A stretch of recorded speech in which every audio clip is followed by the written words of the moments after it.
Pakviesti policiją. Davai, išeik. Pakviesti policiją. Kamera yra viskas. Tai gerai. Pavogsi. Ką tu pavogsi? Taigi šiukšt dara. Tu, čia šiukšlės jau. Čia ne antrą kartą pakviesti policiją. Gerai, tai kvies, gerai kvies. Gerai, kvies. Gerai. Čia tu ne vieną kartą, ne antrą kartą. Gerai. Kvies, gerai, skambin.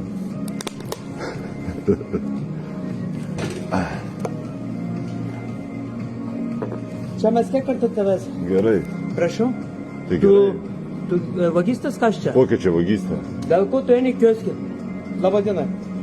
Galima vieną policiją siųsti, ten Ukmergės gatvė 259. Ja. Viena vagystas yra čia, visada atėjo mūsų kioskas. Vilnius. Ukmergės gatvė 259A.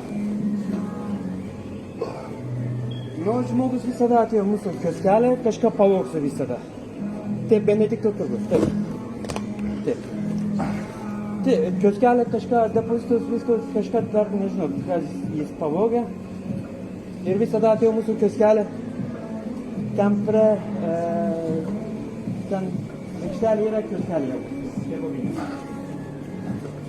Kebabinė. Taip, mūsų, taip. Jis ne vieną kartą, ne antrą kartą, visada atėjo. Mes vieną neuždarysi duris, jis atėjo, eini automatiškai viduje. Čia trečią kartą jis... Tai gerai. Pasakau, neik, jis taip, tiesiog eina tas aikštelė visada pavogė.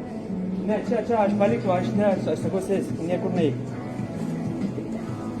Taip, kebabinė dabar. Aš savininkas.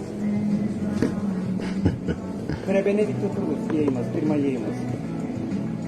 Taip.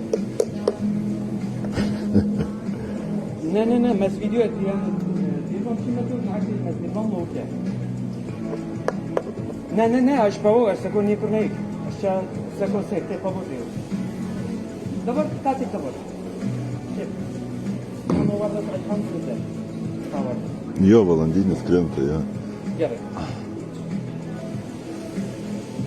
Čia kiek kartą mano dviratį varyk čia. Ne. Jeigu pavogs mano dviratį, gerai, pažiūrės. Ne mano reikalas. Čia šiukšlė, taip. Mūsų prekės. Ten, ką žinau, buvo šiukšlynas, ką žinau. Durnas? Ten niekas nedirba. Kas niekas nedirba, Auglum? Kiek kartą mes tave pasakau? Tu į mane taip piktai nežiūrėk. Kiek kartą mes tave pasakau? Tu į mane taip piktai nežiūrėk. Labai protingas. Gerai.